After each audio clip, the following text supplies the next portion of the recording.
off usually, but now I have both on. How do you do one off? Just usually like this. For podcasts or for... Yeah, now I can hear the room. I don't know why that's important. This is kind of tripping me out. I feel like I'm in a... I feel like I'm on Joe Rogan. When I'm on an airplane, I have those noise canceling headphones, and so every time the stewardess comes by asking for like a drink, I feel like I'm always screaming at her because I can't hear myself. That's a big problem with noise canceling headphones. But what I found out the hard way is that your noise canceling headphones do not cancel out bodily function noises that come from yourself, and they don't self vaporize the farts that I'm unleashing. So like sometimes like at Starbucks, I'll be sitting there and I'll be like working on something, or at a coffee shop, I'll be like working and I'm like, oh, I gotta let one out, and it's like, oh, you won't hear it. Yeah. And I'll be like, burp, and I'm like, oh my God. Not only could everybody else hear it, but now they're going to have to deal with smelling it. Yeah. And they know it came from the fucking big guy with the protein shaker cup and all the coffee. Yeah. We need to get a better pair. We need to get some... Step it up, Bose. Yeah, we need to get some Bose headphones that like suck in, the air or something. I don't know how it would work. Blow it away? A constant running fan by you. Yeah, I don't know how that works. But yeah, I was just like, oh my God. It doesn't work out for me quite the way that I thought. I've had a bunch of embarrassing moments that have happened like that. When I'm with my son Jake, he and I go for walks all the time, and I was telling Quinn, I was like, oh, me and Jake are gonna go on a walk, and she's like, good for you. And I was like, oh, well, do you want to come with us? And she's always like real feisty. She likes to mess with me a lot. And she's like, no way. She's like, I'm not going on that fart walk with you. I was like, fart walk? I was like, why would it be a fart walk? And she's like, well, because you're walking and you're probably farting the whole time. Then so we go outside and we start walking, and I start letting out a couple farts. Jake's like, every time we start on these 10-minute walks, you're always letting loose. I'm like, well, it's always right after dinner. It's after a long day, and I'm relaxed. Things are moving. I'm with the family. When's an appropriate time or inappropriate time? I don't think there ever is an What about in the appropriate gym? time. Sometimes guys let loose in the gym, and it just kind of bogs down the... I was getting called out pretty bad last night for letting it go, because I hopped on that Mark Bell Instagram post diet for 3 days to do a little cleanse. Just ate nothing but meat. And you had a lot of meat in your stomach, and you Day 3, a couple GHR reps, and... See, I think... you know what? I'd have to say during a rep, it's okay. It's fine. Because you're so tense. Like, people know you're doing everything you can. In your defense, and this is what you can use forever, Smokey. You can rely on this forever. I have hurt my back before from holding in a fart on a deadlift. Oh, no way. I was like about 16, and I was deadlifting at Mid-Hudson Bodybuilding in Poughkeepsie, New York. Shout out to one of the first gyms I ever walked into, one of the first commercial gyms I ever walked into. And I was pulling on some weight. Can't remember what it was. Probably 3-4 plates, something like that at the time. Maybe 600. Yeah, maybe. I wasn't that strong, especially on the deadlift or squat at a young age. But anyway, yeah, I'm pulling on some weight. And I was like, oh, man, like this is not going to be good, because at that time, I didn't really know a lot about nutrition. But I was like, you got to get protein shakes and this and that. And I didn't really realize how problematic lactose was for me. I was just like, this is normal. I'm going to bodybuild and powerlift, so I should be farting and shitting my pants all the time. And so I was just going for it. And I had this I'd have big old Metrex shake before I'd hit the gym, mixed in with some Ultimate Orange. Which, and this is what, like 25 years ago? This is a million. This is before current times. This stuff so tastes people great. people that are of similar age, they'll be able to relate. When you used to put your Metrex in your blender, and they didn't have like a fucking crazy ninja blender and all the crazy stuff they have now that sounds like a fucking jet airplane taking off. They had shitty blenders back then, but the Metrex would break your blender. And it would just go he would go so crazy. Your blender would be so mad, and your blender would actually get like hot. Like sometimes it would smoke. The motors is burning. Because even when you had a lot of water in there, the Metrex would be like, bro. And then when you were done and you hit the off button, you'd see like that little bubble trickle up, and you're like, this is gonna be thick. So that stuff used to just wreak havoc on my stomach. And I'm in the gym one day, and I'm like, well, we fart in here a little bit, but I don't want to be like blowing ass all over the place and being gross.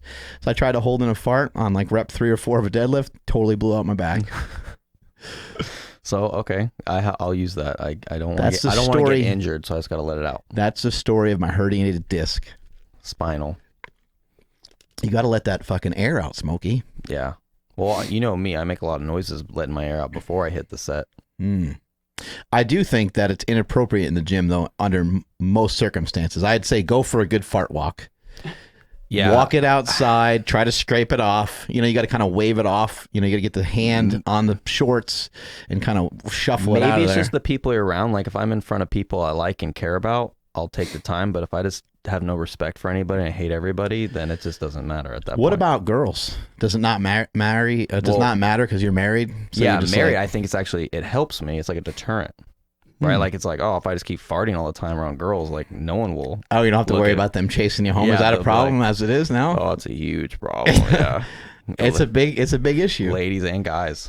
It's probably the it's the beard for the guys. It's probably the bulky biceps. You know, I posted that picture of you deadlifting the other day on my Instagram. People got all excited.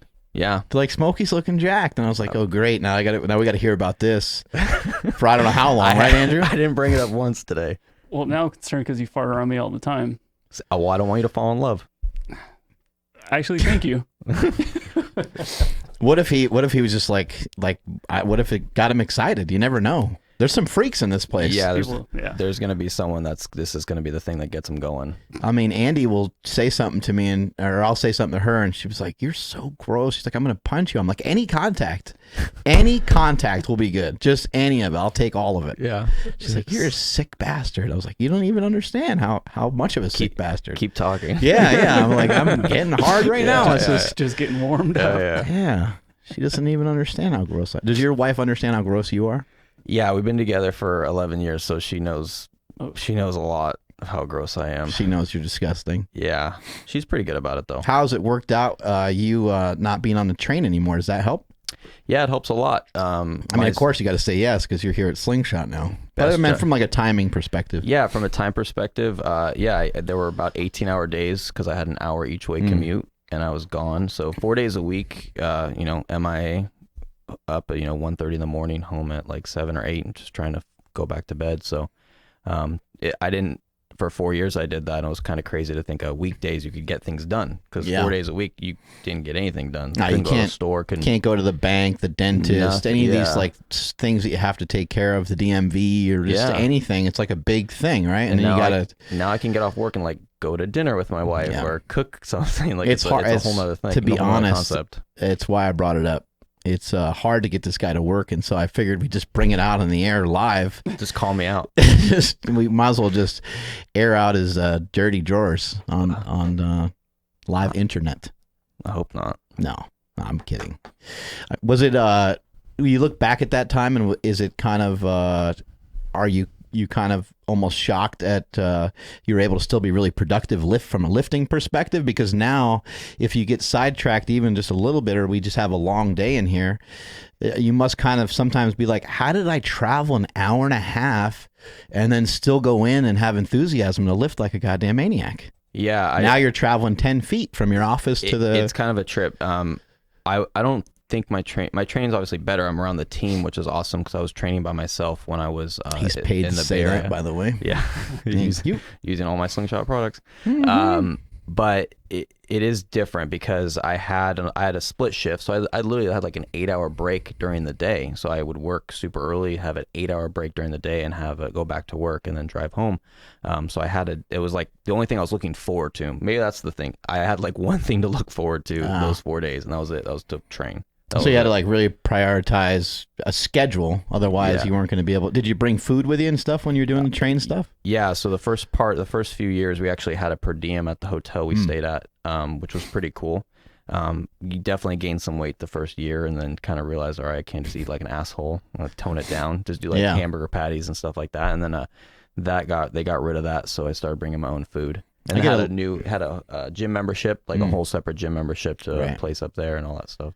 Yeah, I get a lot of people that ask me questions, people that are, police officers, firemen, people that, they'll sometimes work 2-3 days in a row, and then they'll have a shift off, and they ask, how they can kind of mix it up. How did you work it out?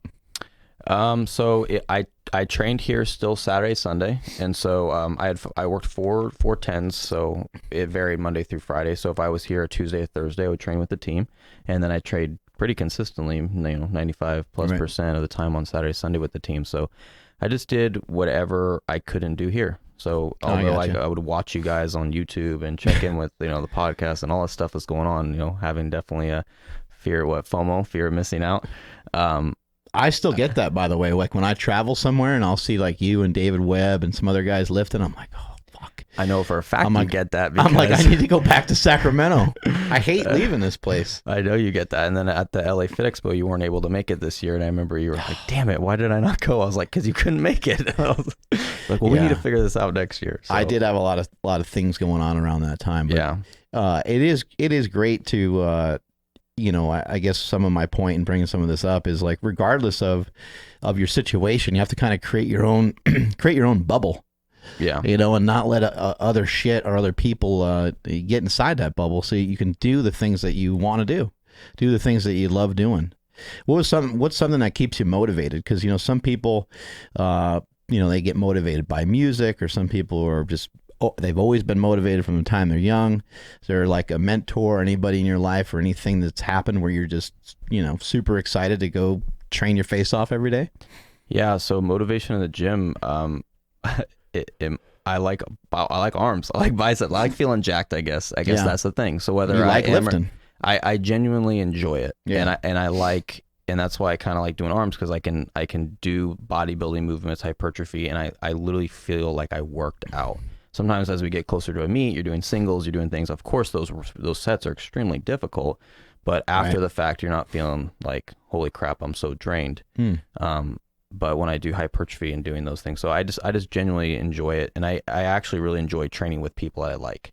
That's probably the key thing. I mean, if you find a person or two. Yeah, a lot of times I see you grabbing somebody new. You'll grab a hold of someone new, or somebody that hasn't maybe trained with you in a while. That's actually funny you bring that up. I really enjoy that. I'll see someone that's not really training with the team, or they're here for the day or just visiting for the week. Like you're doing shoulders and biceps. Yeah, I'm like, with me. What are you doing? They're like, I'm doing squats. I'm like, all right, now you're doing back. And I'll just grab them and I'll say, follow me, and we'll just go through a workout. And I love that. I did something similar with Andrew a couple days ago. He probably hates you for it. Yeah, it was Sunday. No, it was great. I loved it, actually. Yeah, it was Sunday. We hit up a podcast. We talked to the Sacramento Kings strength coach, Ramsey. Couldn't find anyone today to get on the podcast, so we're just doing what we can. Yeah, as you guys can see, this is not going so well as it is. If you tune out, I totally and I 100% understand.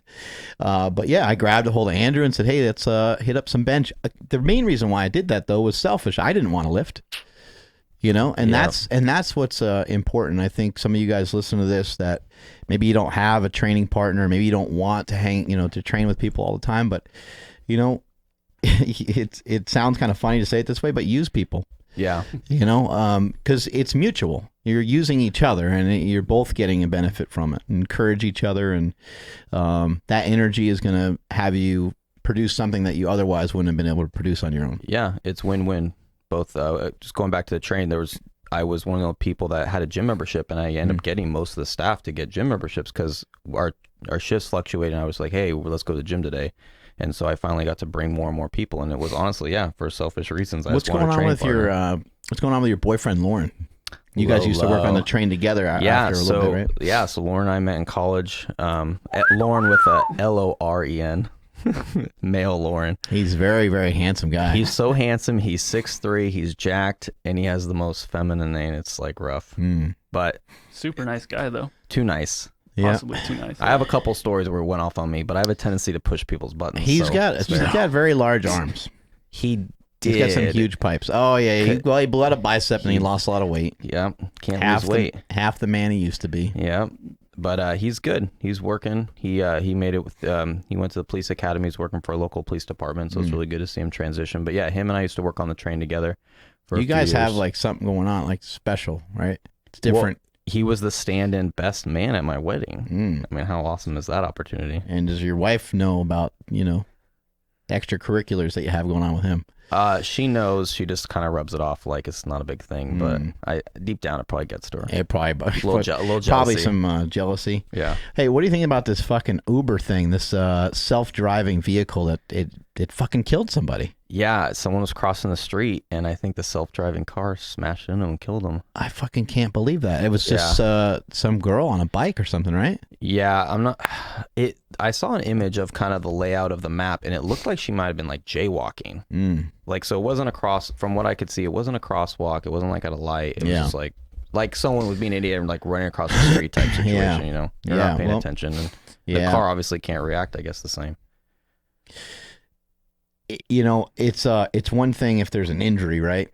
You know, really no harm, no foul. You know, someone gets a little jacked up and you know, lawsuit, and everybody just kind of looks the other way and moves on, right? But you know, somebody lost their fucking life because there's a self-driving vehicle. Now, they just allowed these recently. They passed a law that allowed these into the market, right? Yeah, I think they've been doing them for a few years or testing them. I think they've been testing it for a while, which makes sense, right?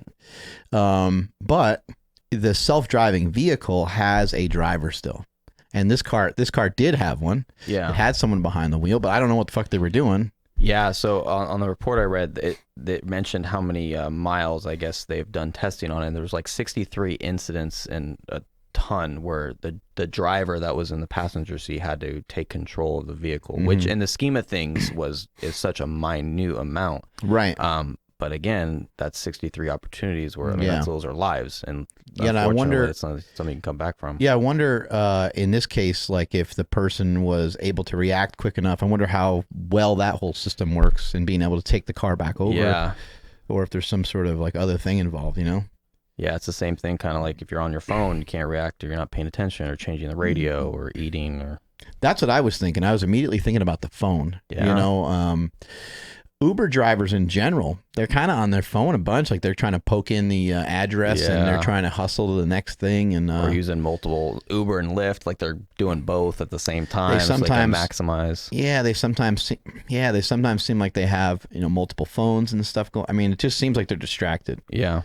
You know, and in this case, I mean, this is a huge tragedy. But what came to my mind immediately, I was just kind of thinking, like, man, like, you know, some of these people that are in technology, you know, like Jeff Bezos and some of these other guys that are Elon Musk, they must kind of be like just shaking their head, like, why the fuck did Uber ever even have self-driving vehicles? Like Uber's a fucking app. And it's an idea. I know the guy, you know, I don't know the guy personally, but I know that the guy that started it, he's got some technology background, but I think it's like kind of more internet based. But it's not some sort of technological juggernaut. Why is it going in this direction? I think as people, like, we just won't stop moving forward. Yeah. And moving forward is replacing humans in a lot of jobs, you know, whether it's the kiosk or the register at McDonald's, you know, being no one operates it other than the machine. Or... Now Amazon has all these trucks now, I think, right? And I don't know what the deal's going on with those, but they bought like a shit ton of them. Yeah. What the fuck's gonna happen with that? It's interesting, you know, because one minute we'll be complaining, right, that people are getting hurt and people are getting killed, and this is a huge thing for somebody to fucking lose their life. However, there's going to be a time where we push a button and something shows up even faster than it already does now. And we're going to love it. Or it's cheaper. We're going to love it, or we'll be complaining about it, that it didn't come faster, that it wasn't, when it gets to be cheaper, we'll no longer probably be bitching about it as much. Yeah, when you affect the wallet, it changes everything. You start to reap the reward of it, and it changes everything. Yeah, just like Amazon Fresh. Like everybody complains about like not having like the mom and pop shop or whatever, but you get on Amazon Fresh, it's cheaper, and you just walk outside and it's right at your door. Like, that's how are you going to argue with that? Like, we just ordered stuff last night. You know, we had my buddy Phil Stevens over, and he's like, what do you want to do for dinner? I was like, let's just do, you know, they have some kids, and let's just do hot dogs, hamburgers, be easy. And she's like, okay. Pops on Amazon, orders Amazon Fresh. I mean, it was at the door just, you know, several hours later. Yeah. Just sitting there. I'm like, how does that work? Yeah, who the hell? Where is this coming from? Who the hell dropped this shit off? We got to keep a better eye on them. They're just across the street. Yeah, they are from the gym. We have a big binoculars or something and take a look at what the fuck's going on over there. Yeah. Would you hear about this fucking bombing thing? This bomber with the he's had these exploding packages that had like nails and sharp shit in it. And Yep, in the Austin, Texas area. it's fucking insane, man. It's really sad. A handful of people have been killed, people been injured, and then finally they got the suspect And he like blew himself yesterday up. or today. Yeah. It's there's a lot of wild shit going on out there, and even just like just the other day, I mean, we were talking about how much the fitness industry has grown and the different things that are going on with the fitness industry. And I'm kind of almost like, is it going to run out? Because are we going to be, our worry is going to change a lot, in like a third world country or some of these countries where they've been at war for hundreds of years or 50 plus years or whatever. A lot of the people that live there, they're not thinking about going to train their biceps or triceps. Yeah. They have real legitimate problems, and they're worried about their life. They're worried about the safety of their children. They're worried about the direction of the country. All these things, they keep happening over and over again. Is it going to get to a point where shit just gets so out of control where we don't have some of the things that we enjoy anymore? Yeah, that's very true. I think it's hard until you actually experience it. And fortunately enough, I haven't experienced a tragedy like that. But the fires in LA that consumed homes and people. Yeah, and we have had fires up here, or then the bombings or mass shootings. Until you kind of are affected by it, it's kind of hard to say what you do. And people talk a lot about like gun control, but this fucking guy's just you can make a bomb out of just about anything. Yeah, we had Tony here a couple weeks ago, and he was mentioning like, okay, you control guns, then what's someone to get in a vehicle and just mow down a bunch of people, which we've seen in France. If there's a will, there's a way. Yeah. If you want to have it done, what I always wonder is, would halting reporting on this help? So it seems like we're inundated by everything that goes on the internet. Like it appears that we're influenced heavily by the internet, right? Yeah. But I still think TV is fucking huge, and I wonder if a lot of these networks would just have a stance where they didn't report about it. I wonder how positive that would be or negative. Almost like we're not going to report on negative things. You're not going to get any news story or any traffic about it. I think that there's some people out there that are hurting, mentally, physically, and they want to hurt other people, and they want to, quote unquote, go out with a bang.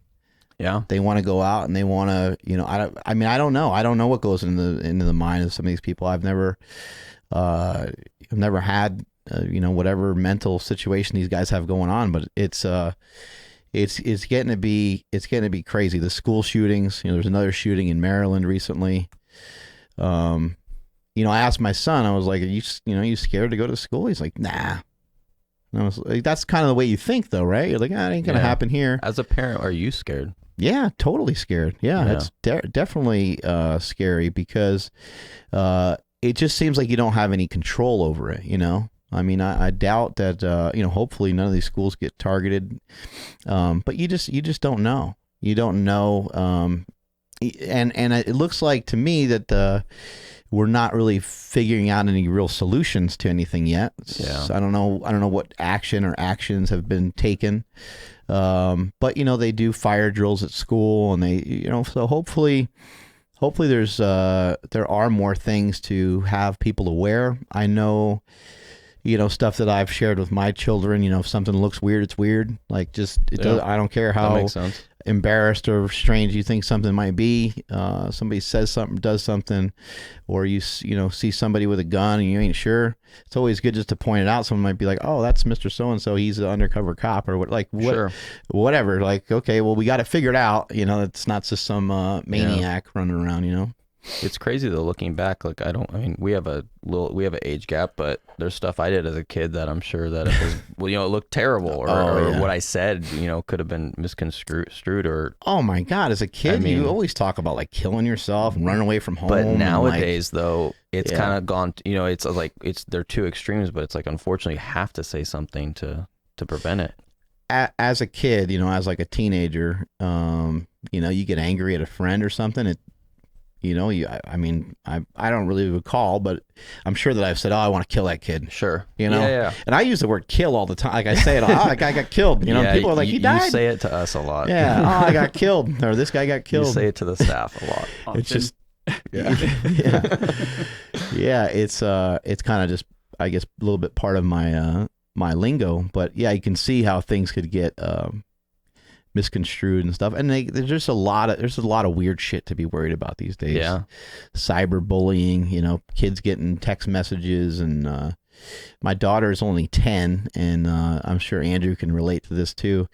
We're already seeing, it happened even at a much younger age, at like 6. There was those kind of cliques within the school, and there's girls are the worst too. Yeah, and some of them being pretty mean to each other, calling each other names, and just more than just name calling, like really being like legitimately mean to each other. Do you think it's worse than when you were a kid, or do you think you're just, as a parent, because it's your child, or it's affected, like you? I try not to make a big deal of it, because hey, look, we're all gonna get made fun of, and some people will say, oh, you got to block out the noise or whatever. But I think, listen to the noise and let it register, and let it turn into something, but let it turn into something positive.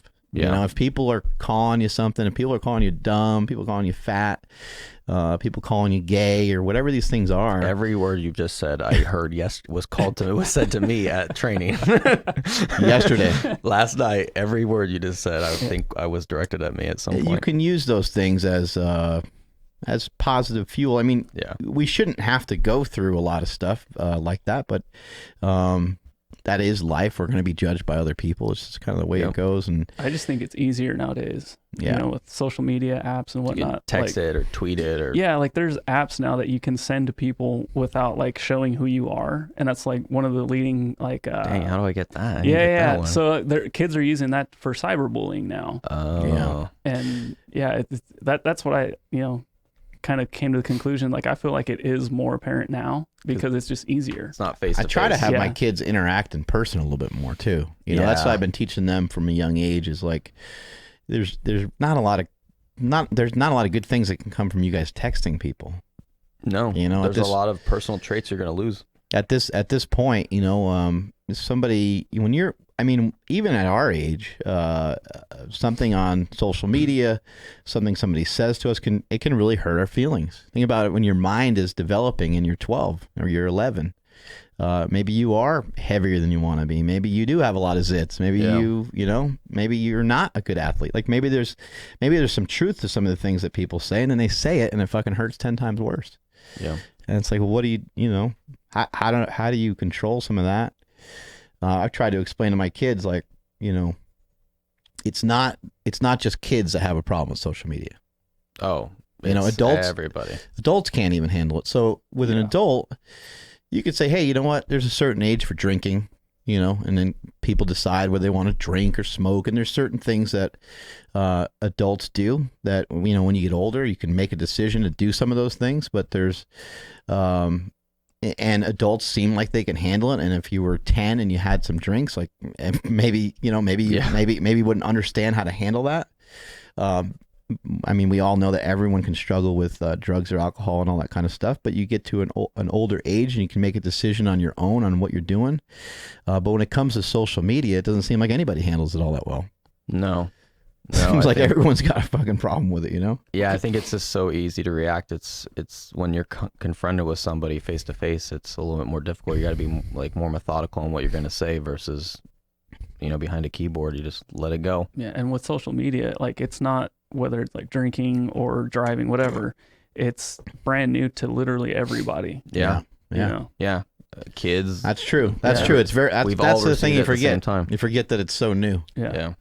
I was talking with Austin Baumgarten the other day, and he's like, man, how do you deal with it sometimes? You got so many people.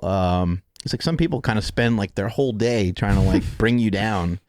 And I'm like, well, first of all, I don't really think that way. My brain doesn't work that way. But I just try to remain positive. I try to focus in on the fun and cool, positive stuff that I have going on, and I can't really, get caught up in that stuff too much. But a lot of times you are gonna look at the negative.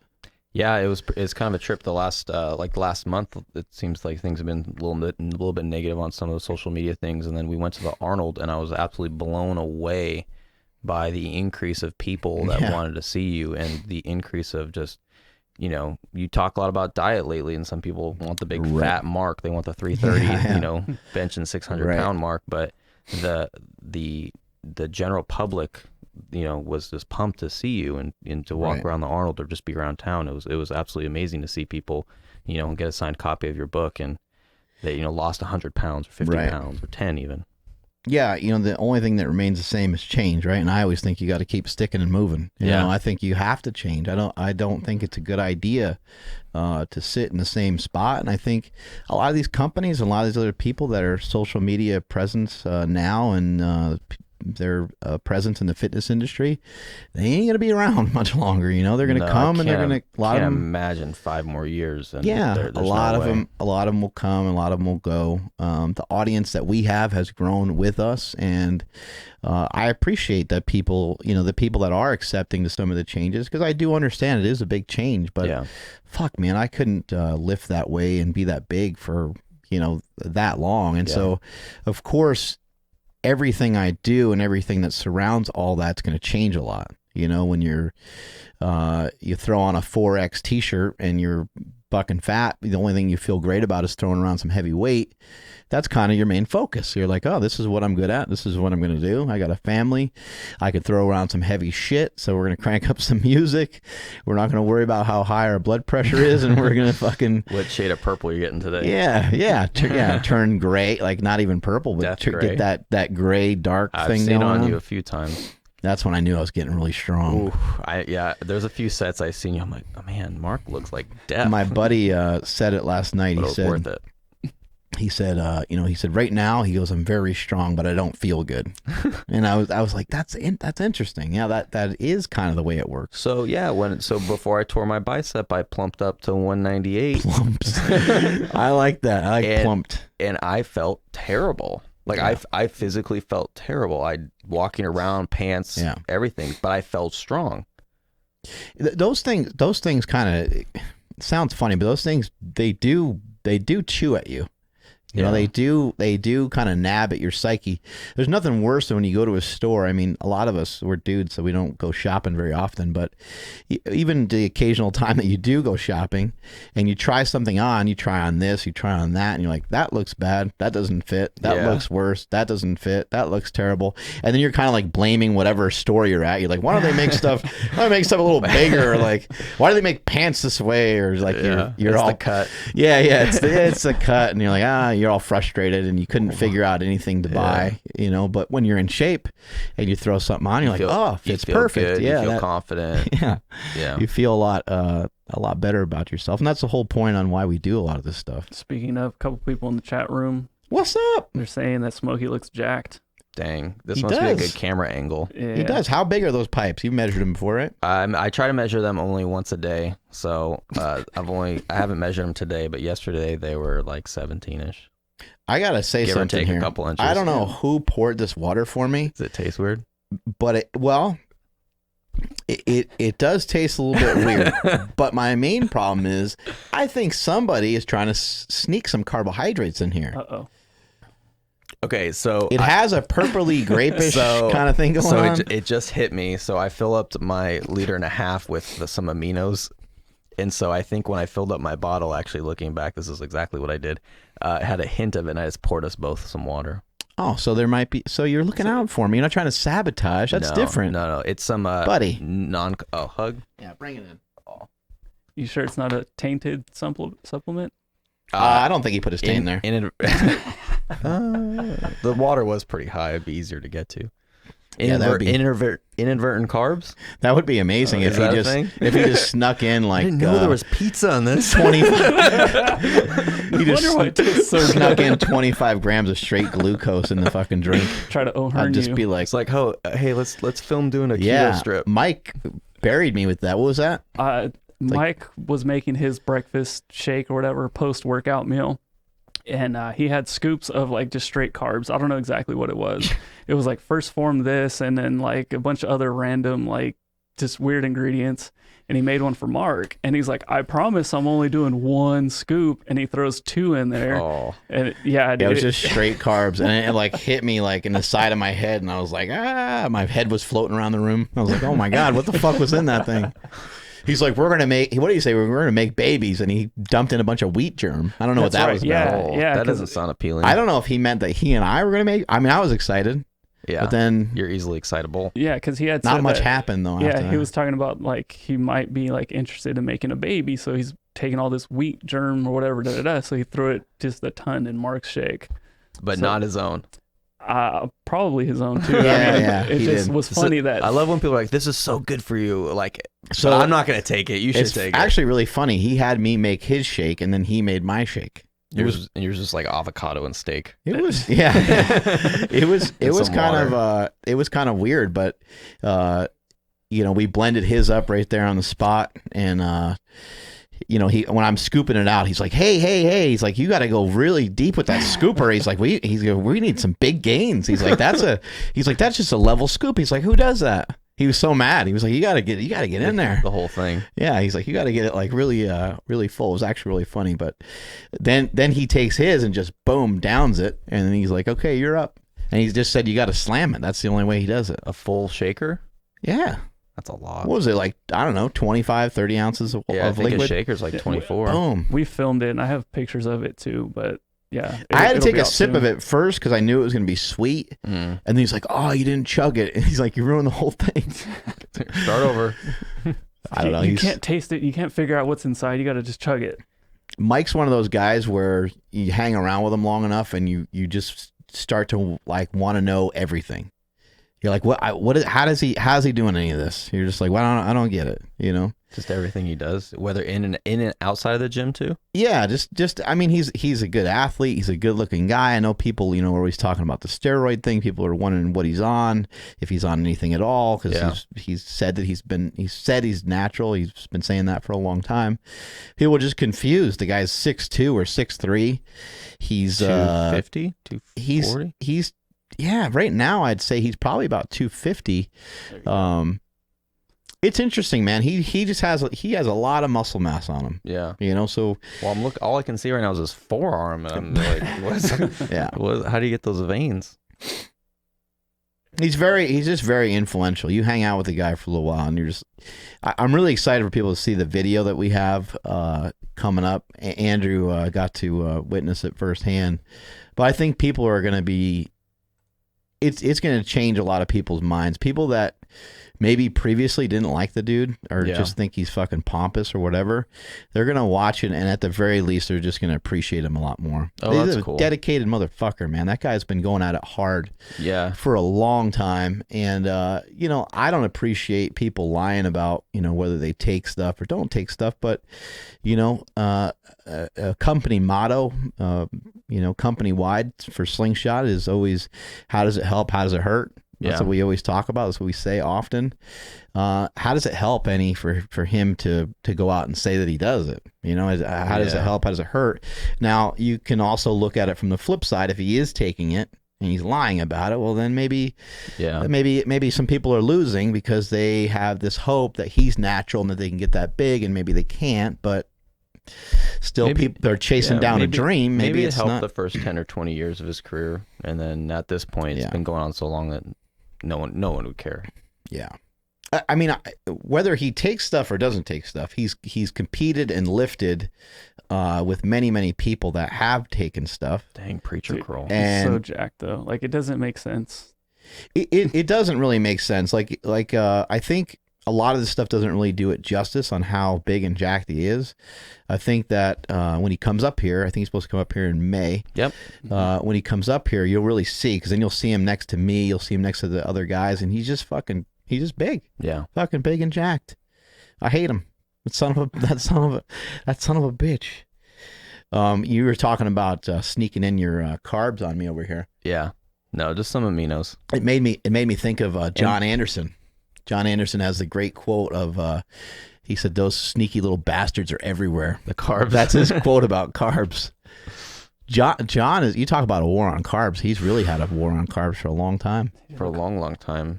His traps are Yeah, we don't know what's going on with his traps. A little elevated. Oh, Hearn does a lot of keto style stuff too. Oh, really? He'll pop some carbs here and there after workouts, but he'll do keto diets. He utilizes intermittent fasting. Okay.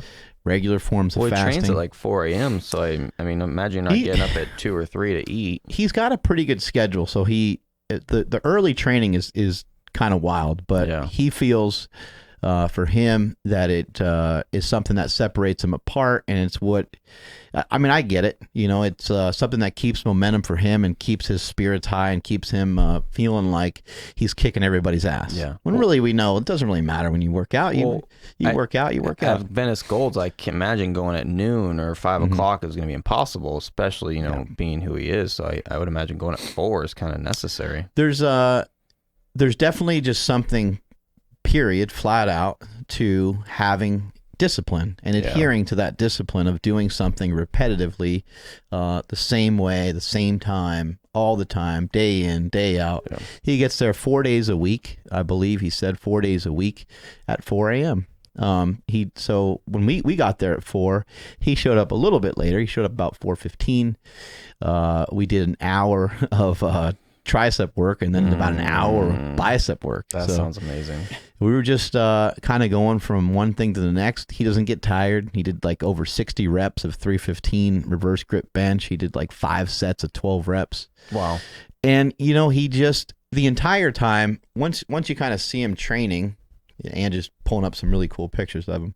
Once you see him training and once you kind of recognize what he's doing, every set and every rep that he does, and at the end of every set and the transition to the next exercise and stuff, he's really trying to like kick the shit out of himself.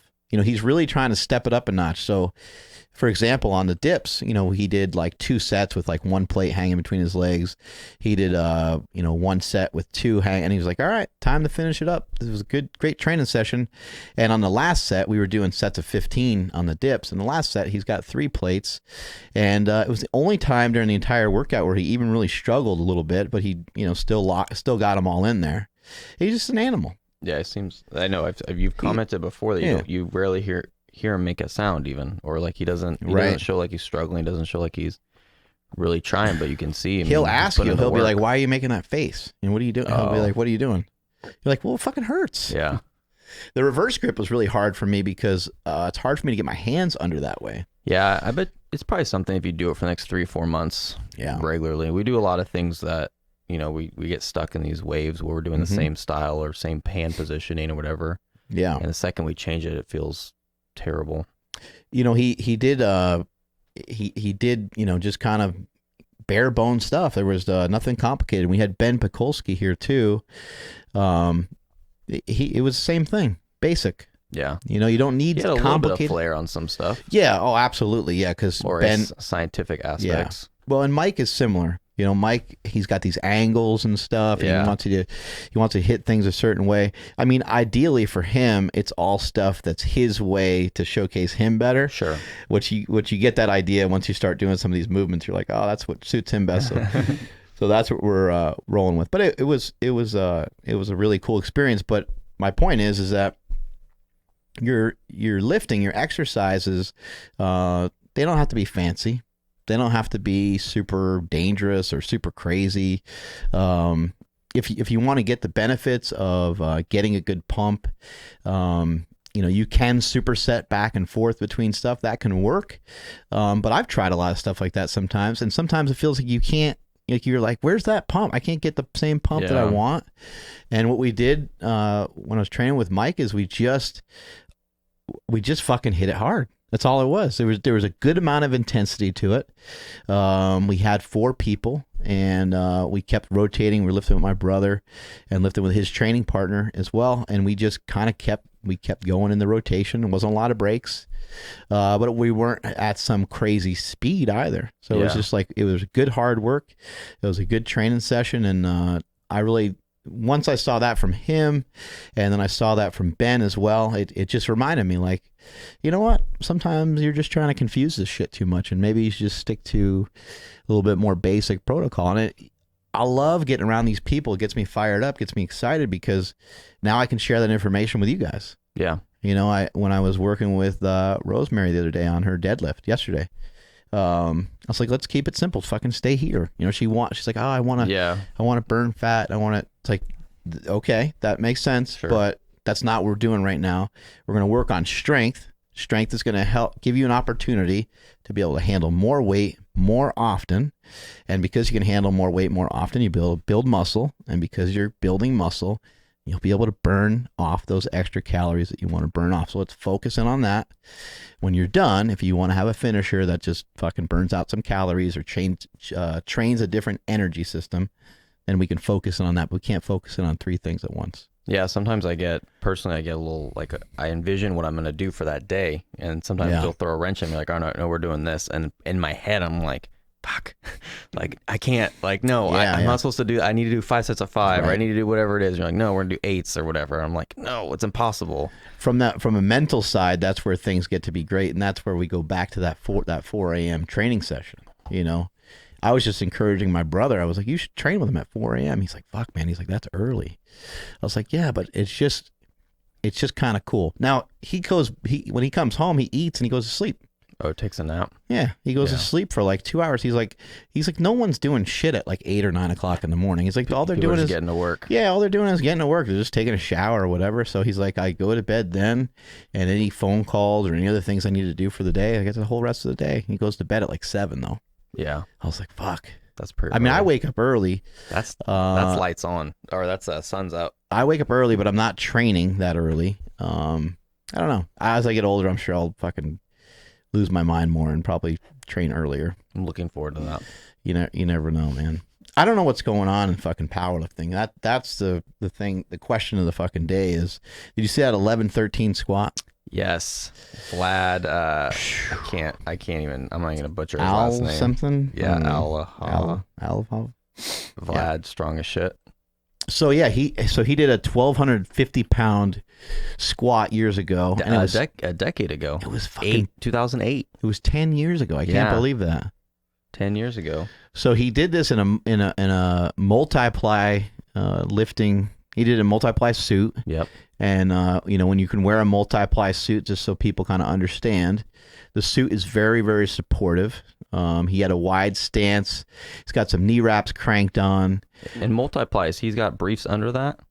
He's got multiple layers of briefs as well. And at the time, things were starting to get kind of out of hand. Actually, at that time, things weren't too crazy.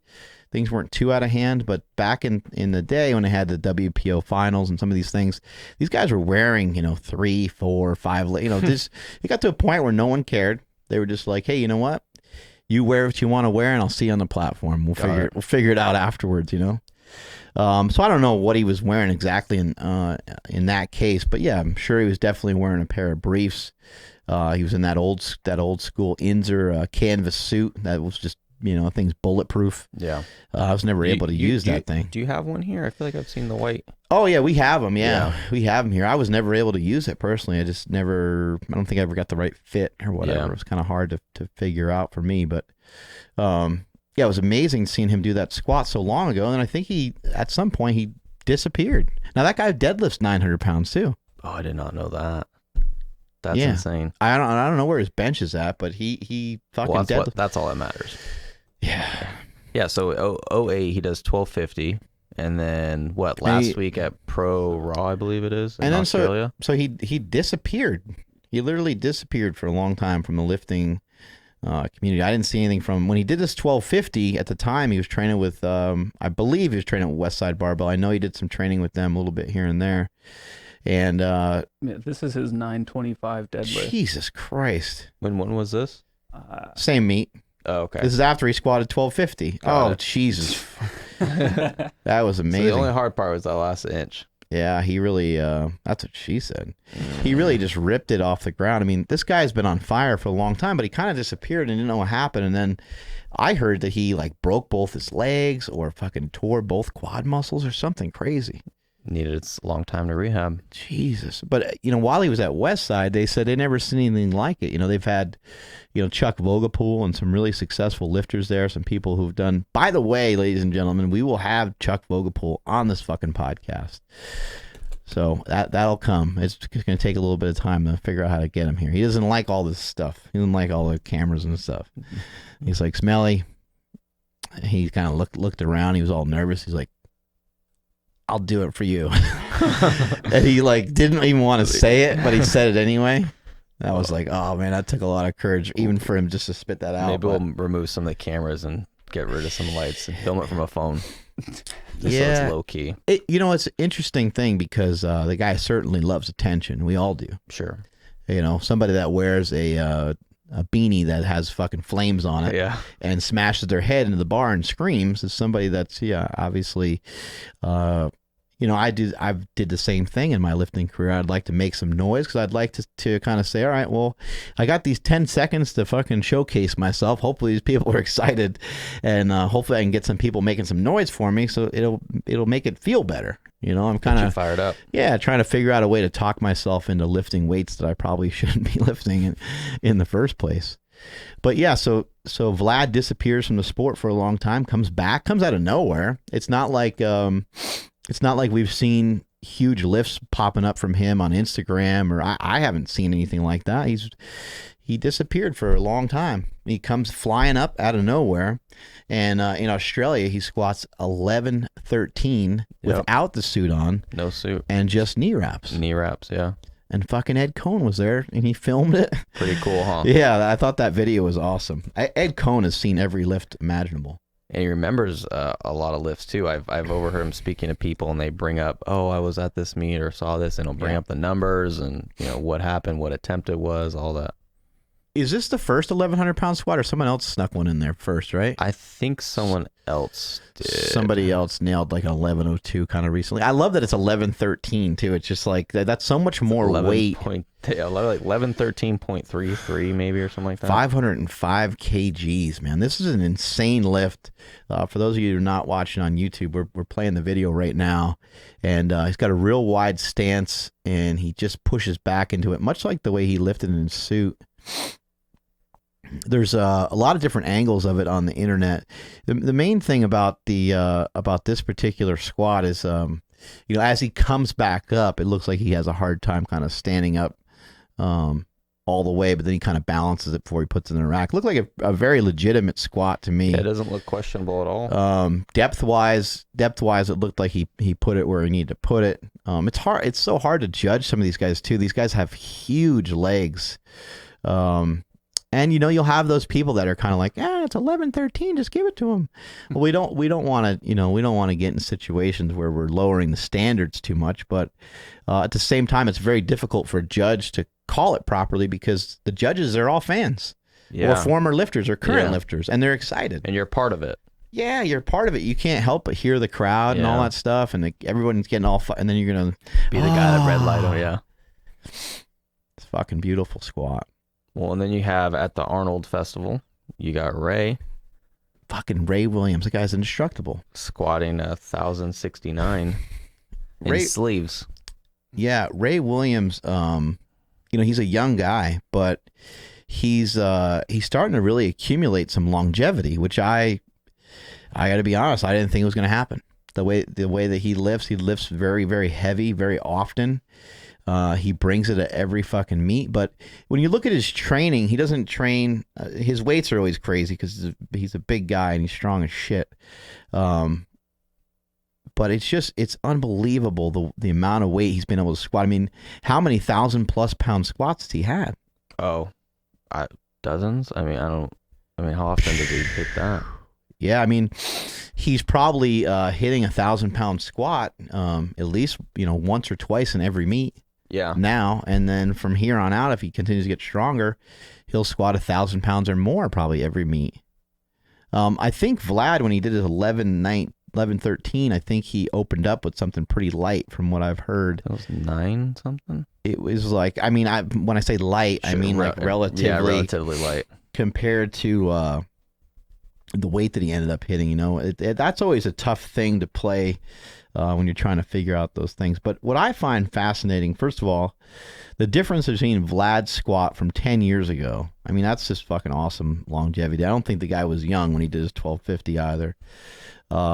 the difference between 1250 and 1115 is 137 pounds, which really, truthfully, I don't think is that much weight when you consider that he had a squat suit on. I think that my squat suit, my best raw squat, and this was a gym squat that by no means would get passed anywhere.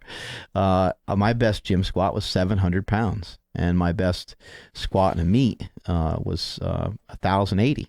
Yeah. So there's a wild discrepancy. Almost 400 pounds. That's a lot.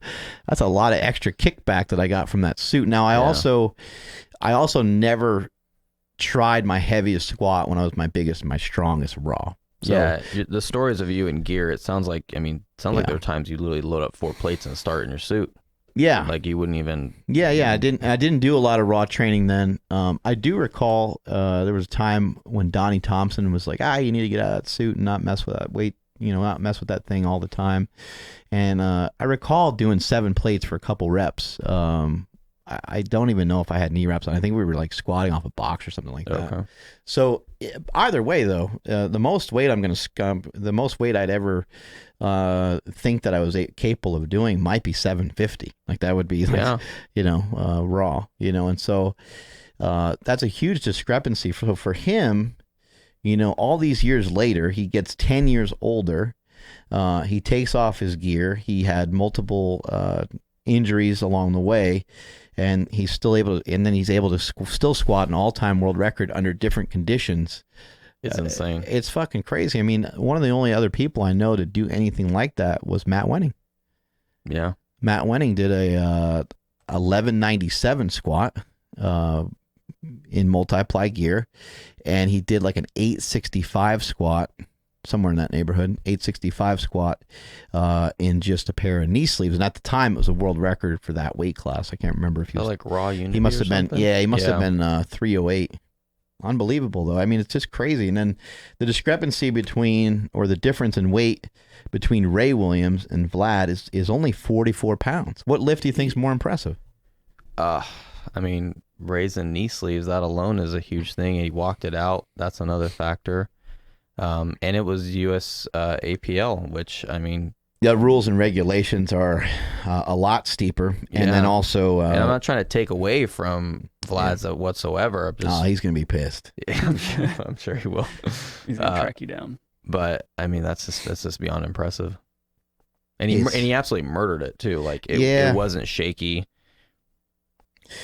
Yeah, I had the pleasure of seeing Ray Williams lift in person multiple times, and it's a thing. It's a thing to watch him go lift. Like anybody that ever gets a chance, anybody that's anywhere near where this dude's gonna party and hit up a lift, you got to go see it, man, because he's not only lifting these big weights, but he's also a showman. He loves getting the crowd hyped up and amped up, and he's super happy and super positive. He'll hit up these big lifts, and then somebody will ask him, how he did it, and he'll just be like, "I gotta thank Jesus, man. Jesus was with me." Like he's very, very religious, and people are just scratching their head. They're like, "Man, that's that's a lot of weight to move, even if you do have God on your side." Yeah. Just unbelievable lifter, somebody who's really positive, and who knows, some of these lifts will draw attention to powerlifting and help kind of move it along. Yeah. I know some of the chicks are blowing up some big weights too. We talk about that quite a bit, but we talked about getting Steffi Cohen out here. Yeah, been talking to her. Talked to her a little bit today. She's going to get her out here pretty soon, hopefully in the next couple months. God damn. How come they're so strong? I don't know. What are we doing wrong? Everything. Oh my God. You going to train today? I trained this morning. Remember I texted you. I was concerned for you because you weren't there. You hit up pizza for breakfast. I did. Yeah. We did a little. Did you just turn it into a bicep workout? Knowing that we're benching tomorrow, I didn't do any upper body. You'd be proud. You're one of those guys. I planned, yeah. You're worried about the next day. To be honest, after I tore my bicep, it kind of. How is the bicep going? It's good. Yeah, I think it's gonna be a little bit more until it's finally healed, or maybe what I got going is just what it is, but I can pretty much do everything. You've lifted in knee wraps and knee sleeves before. What's the difference in strength for you think? Well, my best knee wrap Squat is 529, and then sleeves is a measly 491. So it's only like 30 something, 40 pounds. Yeah. Lots of difference between these guys. This 1113 squat and this 1069 is 44 pounds. Look at that. Oh my God. The similarities. Yeah, a lot of time. I think for a lot of lifters, they get about 50 pounds, 50-pound boost out of their knee sleeves. But there's some guys that really crank them down, and they swear they get 100, 150 out of them, which I don't know. Well, when I did the 529, I honestly, it was a couple years ago. I bet you my sleeve squat was probably in the low fours. So I probably got close to 75, 100 pounds out of it. What do you like better? I mean sleeves. I mean, they're just, you put them so on, you leave them on. Yeah. You don't have to. The biggest issue for me is it hurts, but that's fine. I can get over that. But having someone to wrap them. Right. Because if I wrap, by the time you're done wrapping them, your hands are on fire. You're done. So it used to be really, but that's just really common practice to just wrap your knees. A lot of people, your own. Well, a lot of people even for powerlifting, people would wrap their own knees. And then bodybuilders, powerlifters, people that just wanted to train for strength and wanted to, get after it and hit a little bit more weight, they just wrap their knees every training session. Yeah, so before squatting, I actually used knee wraps a lot for leg press. Yeah. Before I came to ST, when I didn't really squat much, it was leg. Load that puppy up, get the 3 meter, and go. Jessica Smith thinks this is really... attacking my integrity. She's laughing about the knee wraps. Might have been a 3.5 meter. We had Lauren, aka Lolo, and I had some stupid wrap that felt like awesome. It was the size of this room. And just wrapped your knees forever and just tried to load up as much as you could. And it was always leg press. You think about it though, it makes sense to wrap stuff up. I think some of those old school guys, I think they had a point. I think you can wrap your shit too much. Oh, I'm sure, yeah. But a knee wrap is just so much more specific than an actual knee sleeve, and you can just put the pressure on just the right spot. You can even change out the stiffer ones. Yep. When I was a kid and I was getting into all this, I mean, I used to, every training session I'd wrap for the last couple sets, and my coach at the time, he always wanted me to squat deeper to get more out of the knee wraps. So I would just squat kind of normal. And then when I put the knee wraps on and I got specific weights on there, I would take them a little deeper because you have that kind of compression sitting there. We got, my buddy Austin Baumgarten. He's coming off that knee injury. He's been wrapping a lot lately. I forgot about that, but yeah, it makes sense. He's been wrapping most of his squats. Yeah, so he and I had a discussion, and I said, you probably shouldn't be wrapping your knee. Because it can allow you to squat lower. And he's like, oh, that's what's been happening. I've been squatting lower, but then I now have knee pain. I was like, yeah, because you can squat while you're doing the squat, it doesn't hurt. But but afterwards, because your range of motion isn't there yet, it's just allowing you to do something that you otherwise couldn't normally do. And so for him coming off that injury, it's a big deal. Yeah, we're actually seeing some of our athletes are reaching out, and we're seeing more on social media, people starting to use wraps, go back to wraps. Last couple of years, sleeves have been huge in powerlifting, that people are realizing, wait, I can get more out of my squat if I put on some wraps. So more and more. Austin Baumgarten is also the guy that showed me this steroid video from, what's this guy's name? STEROIDS? John Bravo. I've never heard of him before. Have you heard of this guy before? Mm-mm. Yeah, I never really heard of him before, but I thought the video was really good. Like I mean, he spent a lot of time, putting this thing together. Oh, look at that. Who is that? Bell Brothers. Dang, look at Chris. Hey, we're always going to be involved in something like this, right? Yeah. Wait, is powerlifter one word or 2 words? I don't know. I don't think we ever figured it out. I know steroid is 1 word. and you can't spell without ST in it, right? That's very true. No, I saw this report, and the guy, talked about how it's important for him to be accurate and a lot of these different things. I don't really know what the benefit of the video was. I know that he was trying to nail down, Roman Reigns, and then in the end, he didn't really have anything that was substantial to nail him down. So it was a little weird, but I never got a phone call, never got an email. He never tried to hit me up. He's just trying to get one side of the story, I guess. I'm not sure. That's kind of how the case is with most things. Yeah. But yeah, I think the guy was calling from prison. It had that doing the interview from prison. That's pretty crazy. And I've actually heard those before. I've heard those noises before. Talking to my brother back in the day. You're like, oh my God, this just got so real. I can't believe it. Anyway, there's always going to be things like this that circulate, and for me, I get stuff prescribed by a doctor. That's the way I do it. It's the only way I should be doing it anyway at this point.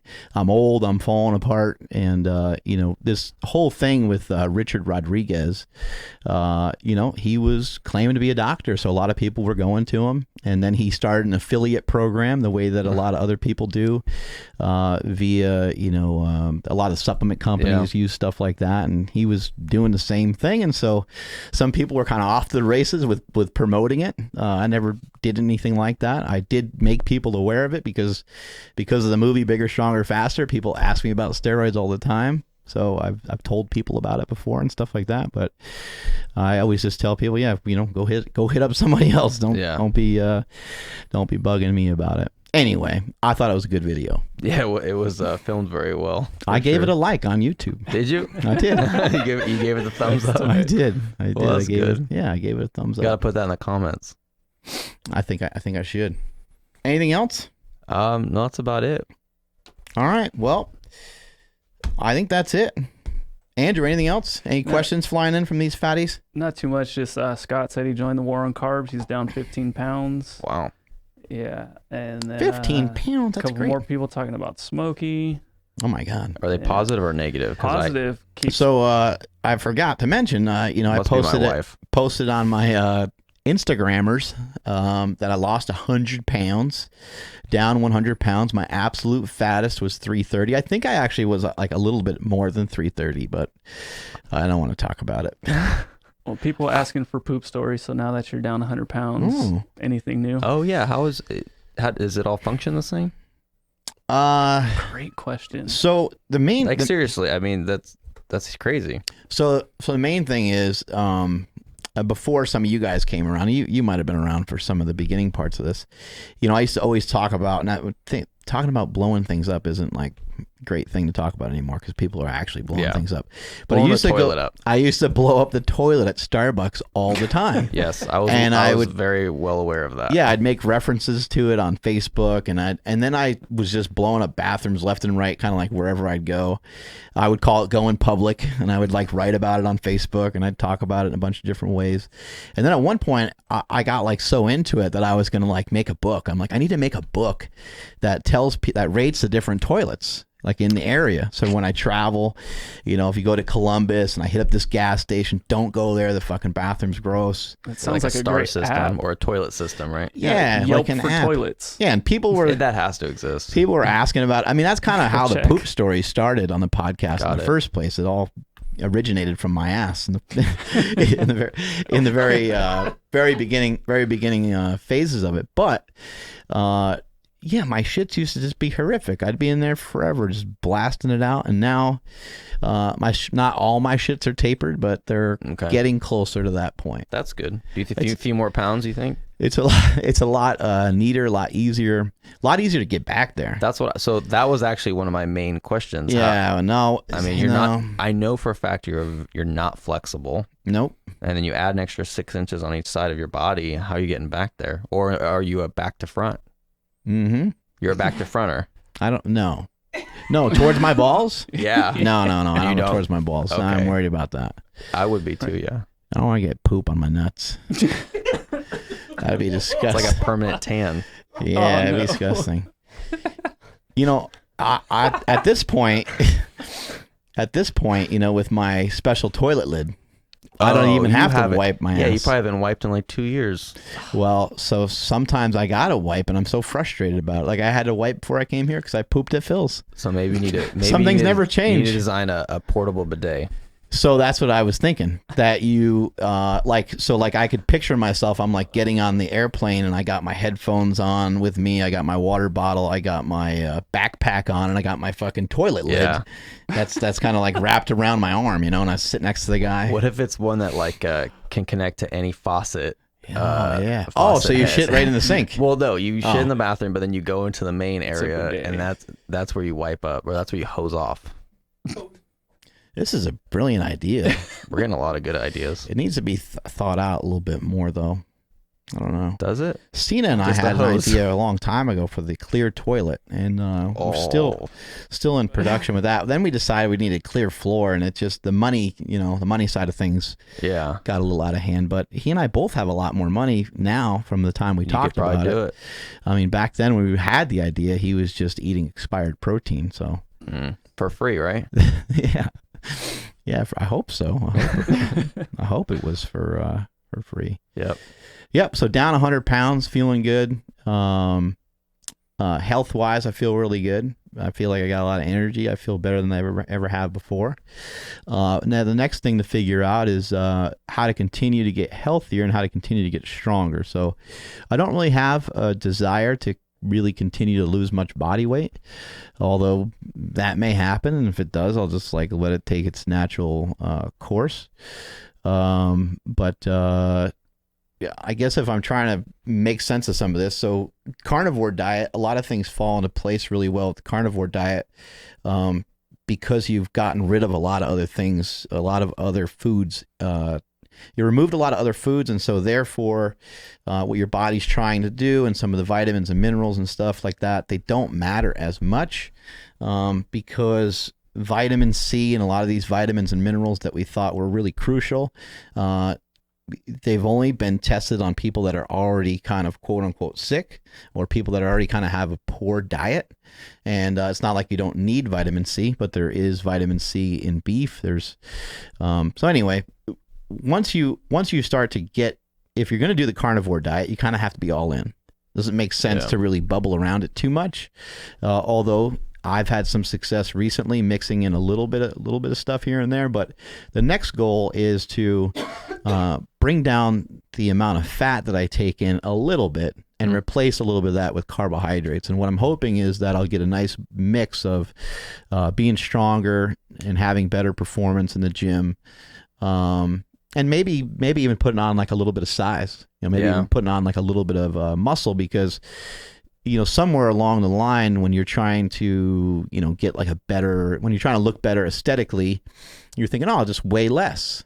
Well, that's not the only way to do it. You can also build some muscle. So I feel like I did a good job of stripping the weight off.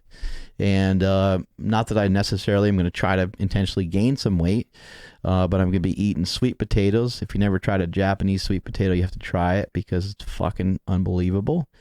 I'm going to be mixing in some oranges and some cranberry juice. The cranberry juice has iodine in it.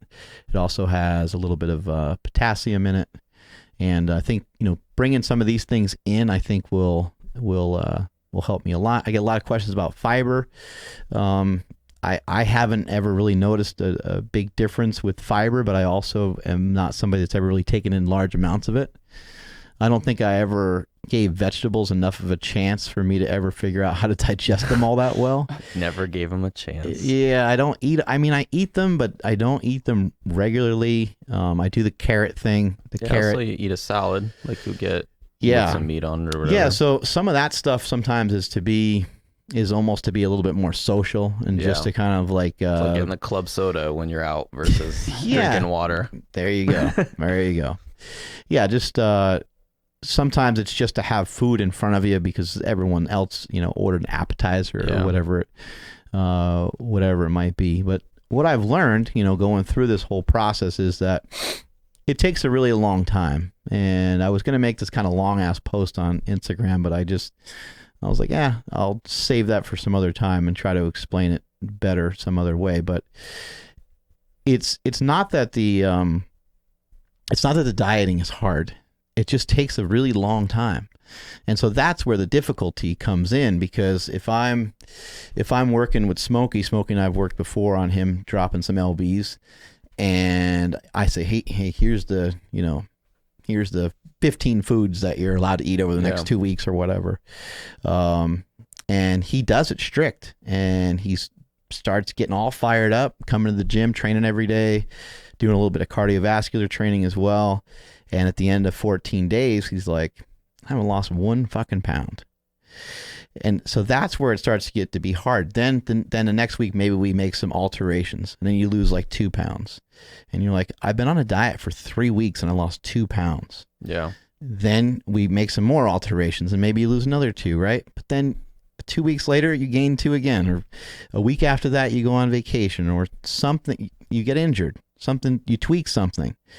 And now it's like we got resistance stacked upon resistance, stacked upon resistance, and we end up in a tough spot, and we end up losing motivation. We end up losing the drive and the very goal that we set out to do, that we talked about doing. It's no longer getting done anymore because fatigue destroys everybody. Fatigue makes cowards of us all, and at some point, you'll fucking run out of energy. And so for me, going from 330 down to 230, it wasn't something that happened in a real short period of time. It's been many years. I've been working on this for many years, and the lowest I've gotten in recent years is probably about 240, 245, somewhere in there, for the BSN shoot that I did.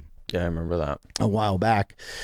But trying to think that it's going to happen in like 6 months, or trying to think that something's going to happen in even a couple weeks or even a year or two, it's going to take you a really long time. When you're trying to really make changes, I feel that I've made changes in all aspects of my life, and I feel better in everything that I'm doing. So it's not, the diet is like a side thing. And I think that sometimes in the fitness community, sometimes people can start to view you as like, oh fuck, he's like, we lost him, like where is he going now? He talks about diet every day. Now it's not so much the diet. It's really what I've fallen in love with is the discipline of it and what it's teaching me outside of that. Because what I'm excited about is I get to share that with other people now. Yeah, I get to show them what I think works, because a lot of different diets can work, but if you don't have the discipline to follow them, you're kind of fucked. Yeah. Strength is never a weakness. Weakness is never a strength. I'm out of here. That was pretty good.